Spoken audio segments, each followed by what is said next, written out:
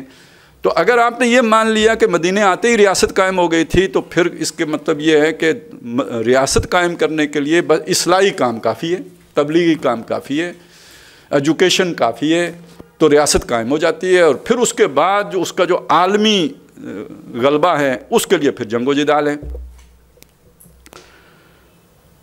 اس پر دیکھیں کوئی حتمی رائے اس لیے نہیں دی جا سکتی، یعنی کسی کو مجبور یہ نہیں کہا جا سکتا کہ اس نے اگر وہ رائے قائم کی ہے تو وہ غلط ہے، کہ تقریباً ہمارے سارے ہی لوگوں نے یہ بات مانی ہے کہ دارالاسلام جو ہے نا ہجرت کے ساتھ ہی قائم ہو گیا. اگلی بات ہم یوں مان لیتے ہیں کہ ریاست بھی قائم، دارالاسلام کو ہم ریاست کے ساتھ مترادف مان لیتے ہیں. یہاں کنفیوژن ہے، اس کو ذرا کلیئر کر لیں. دارالاسلام ایک اور چیز ہے اور جسے آج ماڈرن سٹیٹ ہم کہتے ہیں یہ کوئی اور چیز ہے. میرا دعویٰ یہ ہے کہ حضور صلی اللہ علیہ وسلم کے دور میں جزیرۃ العرب میں کوئی ریاست تھی ہی نہیں کہ ہم کہیں کہ مدینہ جا کے ریاست قائم ہو گئی تھی. یہ قبائلی علاقہ تھا سارا. اس میں اگر کسی کی کوئی حکومت کا کوئی خاکہ سا بھی تھا نا، تھا خاکہ سا،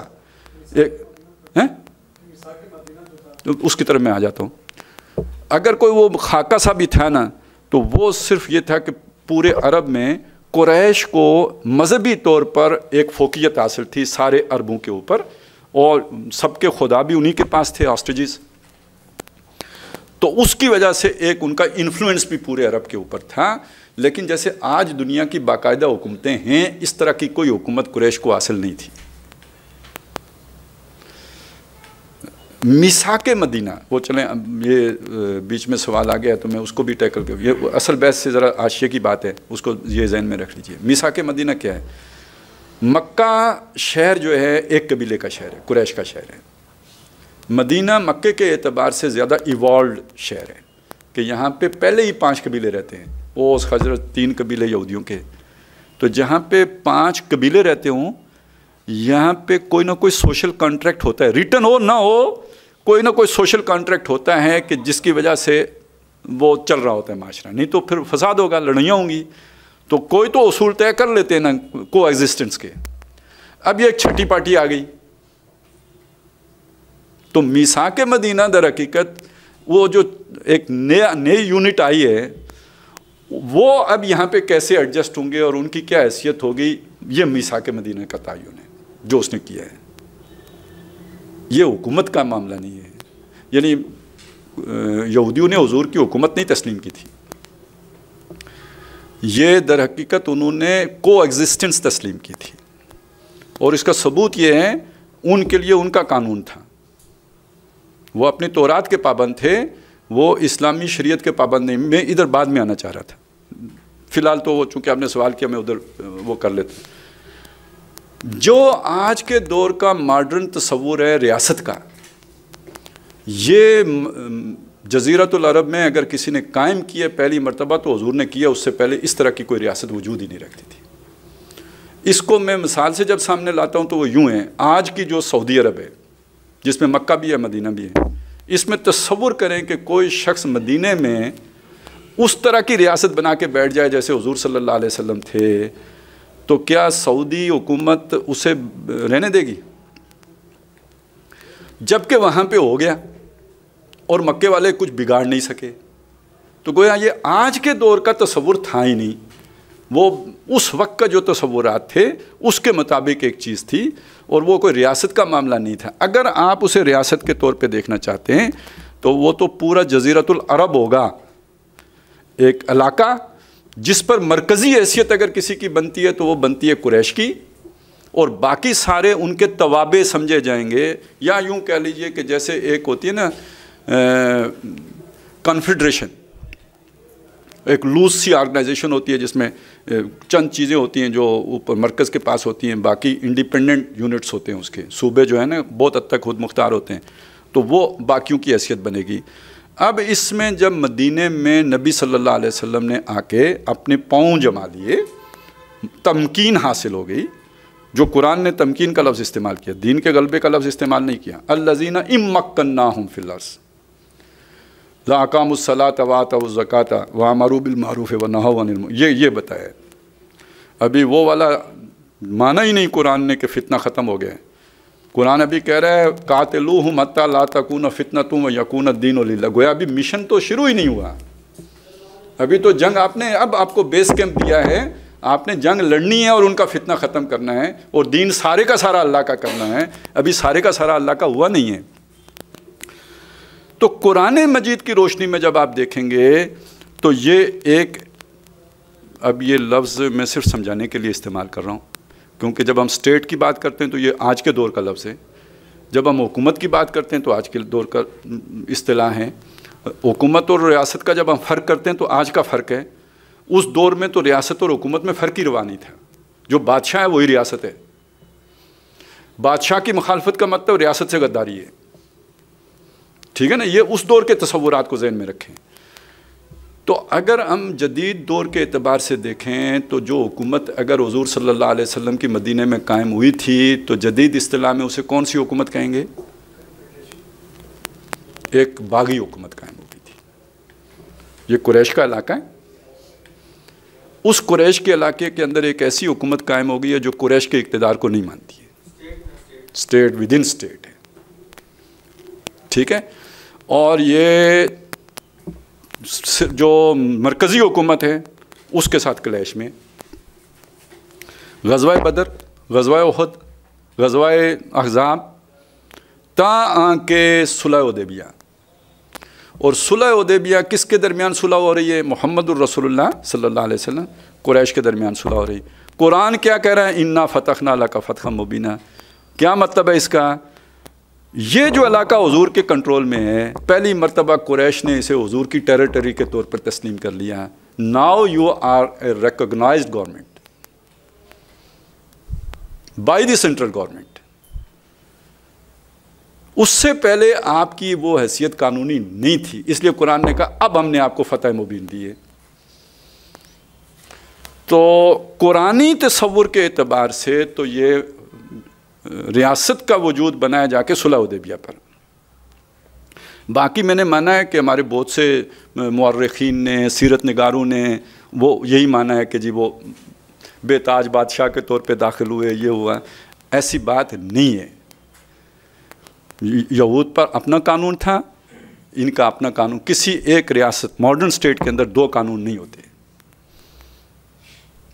یہاں تک کہ کوئی ریاست یہ افورڈ ہی نہیں کرتی کہ اس کی فوج کے اندر اس طرح کی بغاوت ہو جائے کہ وہ ڈسوبے حالت جنگ میں کر جائیں.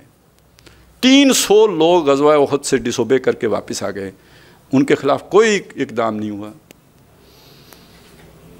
ریاست تو یہ نہیں گوارا کرتی، وہ تو گولی مارتی ہے میدان جنگ سے بھاگنے والوں. اور پھر وہ بعد میں ہو گیا نا، بعد میں بنو قریظہ کے ساتھ وہ ہو گیا. 700 بندے ان کے جب انہوں نے غداری کی تو ذبح کر دیے گئے. یہ ریاست کا بیہیویئر پھر یہ ہوتا ہے. تو اس اعتبار سے یعنی آپ اگر بہت ساری چیزیں دیکھیں گے قرآن مجید میں یہ بھی ہے کہ نبی یہ آپ کے پاس اگر کوئی فیصلہ کروانے کے لیے آتے ہیں، آپ کی مرضی ہے کہ آپ فیصلہ کریں، آپ کی مرضی ہے کہ آپ فیصلہ نہ کریں. عدالت قومی جو ہے ریاست کی عدالت وہ تو یہ نہیں کر سکتی. تو اس لیے وہ ایک اگر آپ اسی ارتقاء کے پروسیس میں دیکھیں تو وہ ایک سٹی سٹیٹ ہے، وہ سٹیٹ نہیں ہے، وہ ایک سٹی سٹیٹ کا لیول ہے جس میں کئی قبیلے مل کے وہاں پہ رہتے ہیں. اور وہ ایک بیس کیمپ کی حیثیت ضرور حاصل ہو گئی تھی حضور صلی اللہ علیہ وسلم کو، لیکن آپ کی جدوجہد کا رخ جو ہے وہ سارے کا سارا مرکز کی طرف، القریٰ جیسے قرآن نے کہا. تو مرکز میں ابھی تک قریش بیٹھے ہوئے ہیں. توحید کا مرکز بھی وہی ہے، کلچرلی عرب کا مرکز بھی وہی ہے. القریٰ اسی لیے قرآن نے اسے کہا پورے علاقے کا مرکز وہ ہے. تو حضور کا سارا فوکس اس پہ تھا، یہاں تک کہ جب انہوں نے تسلیم کر لیا تو اس موقع پہ اب قرآن نے کہہ دیا کہ جی آپ کو فتح مبین حاصل ہوگی.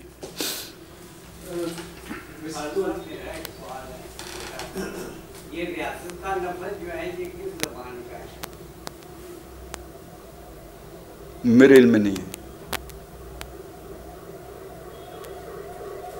فارسی کا ہے، سنسکرت کا ہے، مجھے نہیں پتا، مطلب اوریجنلی کس زبان کا مجھے نہیں پتا. ویسے تو اردو میں بھی استعمال ہم کرتے ہیں اس کو. اچھا، لیکن اردو میں بھی دو معنی میں استعمال ہوتے ہیں.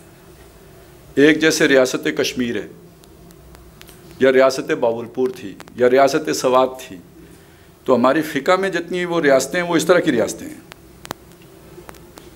ایک ریاست ہم سٹیٹ کا ترجمہ کرتے ہیں، اگرچہ کہ سٹیٹ کا لفظ بھی وہ سٹیٹ آف باولپور اور وہ سارا نہیں، وہ دونوں طرف وہ اس طرح چل رہا ہے. لیکن پولیٹیکل سائنس میں سٹیٹ یا ریاست تو جس کے اپنا ایک علاقہ ہو، اس کو خود مختاری حاصل ہو، ایک قوم ہو اور وہ منظم ہو، اور منظم ہونے کی صورت یہ ہے کہ اس کی حکومت ہو. دیکھیں یہ جو بات آپ نے فرمائی ہے نا، بیسیکلی یہ ایک جب آپ کوئی بھی اصلاحی نقطہ نظر سے سوچتے ہیں تو پھر اس طرح کے آئیڈیاز آتے ہیں. تو ٹھیک ہے، کرنے کا کام ہے. ہمارا انالیسز یہ نہیں ہے کہ جن لوگوں کا ویسٹڈ انٹرسٹ ہوتا ہے، یہ جو آپ نے 500 لوگ گنوائے، وہ کبھی بھی تبلیغ سے سمجھانے سے مانتے نہیں ہیں. میں نہیں کہتا سمجھتے نہیں ہیں، کہتا ہوں مانتے نہیں ہیں. اگر وہ مانتے ہوتے تو محمد الرسول اللہ صلی اللہ علیہ وسلم سے بڑھ کر سمجھانے والا کوئی نہیں ہو سکتا. ان خاندانوں نے نہیں مانا. لیکن یہ چیز میں نبی صلی اللہ علیہ وسلم سے بھی ہے. اگر نبی کی تبلیغ پہ غور کریں تو انہوں نے جو دعوت نامے بھیجے ہیں یا وہ بڑے لوگوں کو بھیجے ہیں، جو کسی خاندان پہ بڑا ہوتا ہے اس کو بھیجتے تھے، یا کوئی کسی امپائر پہ بڑا ہے بادشاہ ہے اس کو بھیجتے تھے، خط لکھتے تھے. یہ چیز یہ ماڈل ہم کیوں نہیں اپنا رہے؟ ٹھیک ہے، میں آپ کی بات کی نفی نہیں کر رہا.